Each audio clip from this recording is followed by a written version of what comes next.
তো গাইস এখন বাজে সকাল 7টা আর আজকে আমার লাস্ট এক্সাম। এই এক্সামটা দেওয়ার পর আমার মাধ্যমিক পরীক্ষা কমপ্লিট হয়ে যাবে। তারপরে চলে আসলাম বাইরে, আর বাইরে এসে দেখি আজকের আকাশটা পুরোই মেঘলা মেঘলা হয়ে রয়েছে, কখন জানি বৃষ্টি আসতে পারে। তো তারপরে মুখে একটু জল দিয়ে ফ্রেশ হয়ে চুল টুল ঠিক করলাম, চুলে জল দিয়ে তারপরে মুখ টুক মুছে দাড়ি টুড়ি মুছে নিলাম। তারপরে এখন কমপ্লিট।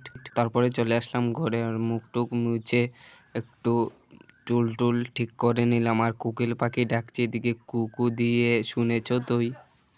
তারপরে চলে আসলাম রান্নাঘরে সকালবেলার চা খেতে। তারপরে 1 কাপ লিকার চা নিয়ে নিলাম। আমি ভাবছি এখন থেকে লিকার চাই খাবো, স্বাস্থ্যের জন্য উপকার। তো আমার চা খাওয়া দাওয়া কমপ্লিট, চলে আসলাম ঘরে। তো কালকে থেকে আমাদের এদিকে কারেন্ট নেই, মানে কালকে রাত্রে থেকে। তো আমার ফোনটা চার্জ দিতে ভুলে গেছি, আর এখন চার্জ